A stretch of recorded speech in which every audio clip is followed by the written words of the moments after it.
নমস্কার বন্ধু, আজ আমি মাননীয় ফিরদৌস শামীমের চেম্বারে এসেছি। সম্প্রতি তিনি সুপ্রিম কোর্ট থেকে এসছেন। আপনারা তো উদ্বিগ্ন স্বাভাবিকভাবে, শুধু যে আপনারা নয়, আমরাও উদ্বিগ্ন।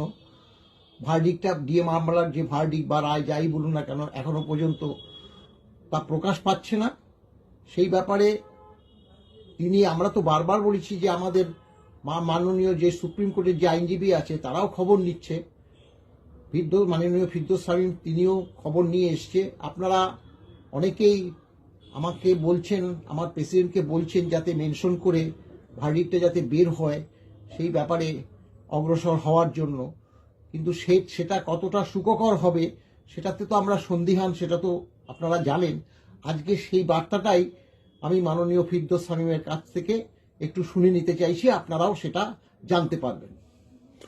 দেখুন, বিচার শেষ হয়েছে, বিচার পর্ব শেষ হয়েছে এবং প্রতিদিন যেমন মলয়বাবু ফোন আমিও প্রতিদিন ফোন পাই, এবং শুধু প্রতিদিন ফোন পাই তা নয়, হাইকোর্ট চত্বরে পা দেওয়ার সঙ্গে সঙ্গে, কারণ আপনারা জানেন হাইকোর্টের যারা কর্মী আছেন সেই কর্মীবৃন্দ এই ডিএ মামলার ফলে তারাও বেনিফিটেড হবেন। ফলে প্রতিদিন প্রতি মুহূর্তে এই প্রশ্ন শুনতে হয়, কিন্তু এই প্রশ্নের ডেফিনিট অ্যান্সার দেওয়া যায় না। তার কারণ হচ্ছে বিচার ব্যবস্থাটাই সেরকমই।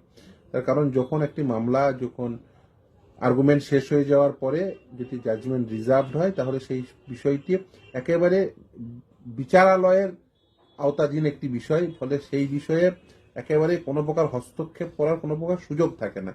ফলে সেক্ষেত্রে যদি আপনারা যে কথা বারবার মলয়বাবু বলেন, যে মেনশনিং এর কথা খুব স্বাভাবিকভাবে বলেন, কিন্তু সেক্ষেত্রে ফল হিতে বিপরীত হয় অনেক সময়।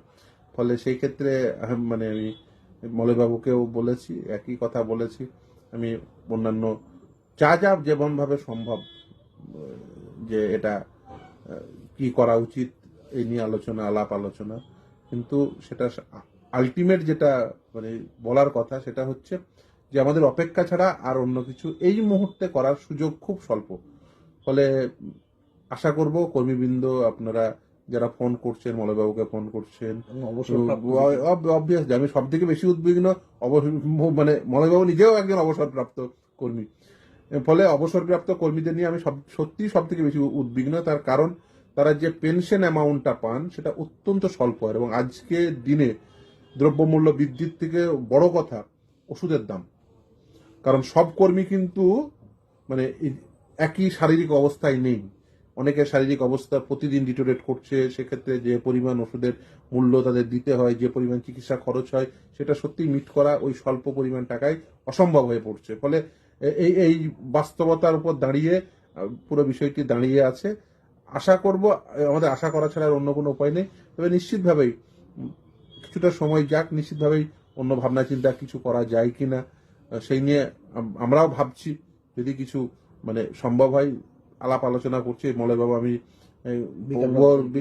বিকাশবাবুর সঙ্গে অ্যাজ ওয়েল এজ রহিম সাহেবের সঙ্গেও, সকলের সঙ্গে কথা বলে, এই পরপর 2 সপ্তাহ আমি দেখেছি নিশ্চিতভাবে এই যে বিভিন্ন মামলার সূত্রে আমাকে যেতে হয় সুপ্রিম কোর্টে। ফলে অন্যান্য আলাপ আলোচনার সঙ্গে সঙ্গে এই আলাপ আলোচনাটাও থাকে, কিন্তু আমাদের অপেক্ষা করা ছাড়া এই মুহূর্তে আজকের দিনে দাঁড়িয়ে, কালকের বাস্তবতা হয়তো বা অন্য কিছু যদি তৈরি হয়, নিশ্চিতভাবেই আমরা চেষ্টা করব যে অন্য কিছু যদি করা যায়, কিন্তু এই মুহূর্তের সেই বাস্তবতার জায়গা থেকে অপেক্ষা ছাড়া অন্য কিছু করার সুযোগ নেই। এটা বুঝবেন, কর্মীবৃন্দ বুঝবেন, সকলেই বুঝবেন। তার কারণ হচ্ছে একটি মামলা যখন আর্গুমেন্ট শেষ হয়ে যায়, তারপরে সম্পূর্ণটি বিচারালয়ের আওতাধীন বিষয়। এর বেশি কিছু বলাটা সমীচীন নয়। মামলাটি ওই ভার্ডিক্টের জন্য ওয়েট করা ছাড়া, জাজমেন্টের জন্য ওয়েট করা ছাড়া। ফলে আমরা আশা করব আপনারা প্রত্যেকেই যে গভীর প্রত্যাশার সঙ্গে এই মামলার দিকে চেয়ে আছেন, আমিও চেয়ে আছি, অ্যাজ ওয়েল এজ মলয়বাবু চেয়ে আছেন, যারা মূল মামলাকারী সহ মলয়বাবুর উপর প্রত্যাশার চাপ অনেক, বুঝতে পারছি। এত লক্ষ লক্ষ কর্মচারী এবং সব থেকে বড় কথা পেনশনার, যারা সব থেকে বেশি এই মুহূর্তে যন্ত্রণায় আছেন। ফলে তাদের যে চাপ, সেই চাপ বুঝতে পারছি, কিন্তু তারপরে আমাদের অপেক্ষা করতে হবে। আপনারা প্রত্যেকেই এই অপেক্ষা করবেন, এই প্রত্যাশা রাখি, এবং আমরা আমাদের পক্ষ থেকে যা করার নিশ্চিতভাবেই করার চেষ্টা করব। কিন্তু এই মুহূর্তে অপেক্ষা করা ছাড়া অন্য, সেক্ষেত্রে ফল কিন্তু হিতে বিপরীত হয়। আপনারা এর আগে এক্সপিরিয়েন্স করেছেন।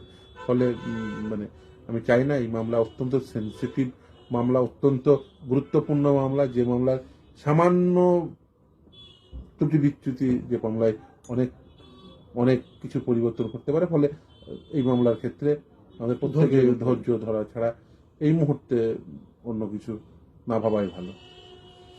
নমস্কার, ভালো থাকবেন।